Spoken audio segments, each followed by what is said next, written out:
Maihahambing natin ang kasaysayan ng pamilyang Aquino sa kasaysayan ng pamilya ni Jose Rizal. Dumating si Lamco na taga-China sa Maynila at nabinyagan siya bilang Domingo Lamco noong 1697. Nakapag-asawa si Domingo Lamco at sila ay tumira sa Laguna. Doon ipinanganak si Francisco. Ang anak ni Francisco na si Juan ang siyang unang gumamit ng apelyidong Mercado. Mercado sa English at market, lugar ng bilihan at bentahan ng mga negosyante. Si Juan ay nagkaanak na pinangalanan din na Francisco na ipinanganak noong 1818 at lumipat ang pamilya sa Calamba, Laguna. Sa sangay ng ina ni Jose Rizal na si Teodoro Alonso, ang ama ng lolo niya ay nakapag-aral sa kolehiyo. Ang lolo ni Teodoro at ang kanyang ama ay naging alkalde ng Binyan. Sa kanyang ina, ang lolo ni Teodoro Alonso ay si Manuel de Quintos, na isang tanyag na abogado noong panahon na yun. Si Teodoro Alonso ay pinanganak noong 1827. Ang anak ni Francisco at ni Teodoro na si Paciano ay pinanganak noong 1851. Ang pinakamatandang anak ng negosyanteng pamilya na Rizal. Si Jose Rizal ay pinanganak makalipas ng 10 taon noong 1861. Si Jose ang bunsong anak na lalaki ng negosyanteng pamilyang Rizal. Bakit natin isinama si Jose Rizal at ang kanyang pamilya dito sa video? Dahil ang sinasabing nasyonalismo sa bayang Pilipinas ay nanggaling kay Jose Rizal, isang pamilya na wala ring basehan ng pagiging bayani. Sino nagsabing bayani si Jose Rizal? Ang gobyerno. Sino ang gobyerno? Isang grupo ng mga anak ng mayayaman na nagsama-sama noong 1898 upang itatag ang bansang Pilipinas.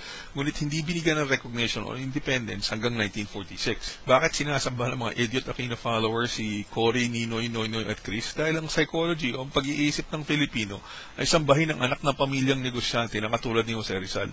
Ito ang basehan ng mga political dynasty at personality politics dito sa Pilipinas. Si Jose Rizal ay katulad ni Noynoy Aquino, ang anak ng mayayaman na inaasahang magpapalago ng negosyo o yaman ng pamilya para sa kanilang sariling kapakanan. Sa buong mundo, ang Pilipinas lamang ang gumagamit ng nobela, El Filibusterismo at Noli Me Tangere, librong isinulat ng kathang isip o fiction bilang batayan ng nasyonalismo. Ang nobela sa United Kingdom, Germany, France, USA, China, Japan at iba pang asensadong lugar sa mundo ay hindi, uulitin ko, hindi basehan ng political thought o economics.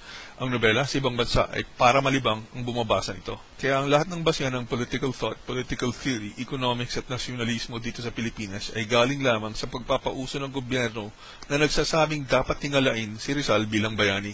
Ano ang koneksyon nito sa pamilyang Aquino? Pansinin ninyo ang mga librong ibinibigay sa mga paaralan sa Pilipinas na gumagamit ng tula para sabihin na bayani si Ninoy. Tula para sa kasaysayan. Poetry, ika nga sa English. Hindi poetry ang basehan ng kasaysayan ng mundo. At yung mga mangmang na idiot Aquino followers lamang ang nagtuturo nito. Ano magagawa ng estudyanteng prep sa librong mali kung ang buong Pilipinas ay naniniwala sa kasaysayan na kasinungalingan ni Jose Rizal at ni Ninoy Aquino? Kaya kung ilalagay ninyo ang timeline ng buhay ng SAF 44 sa timeline ng mga Aquino at mga Rizal, tandaan ninyo, isang tao lang si Rizal pero bayani na. Isang tao lang si Ninoy na wala namang nagawa pero bayani na. Yung mga SAF 44, 44 na buhay pero hindi pinapansin at binibigyan ng hustisya.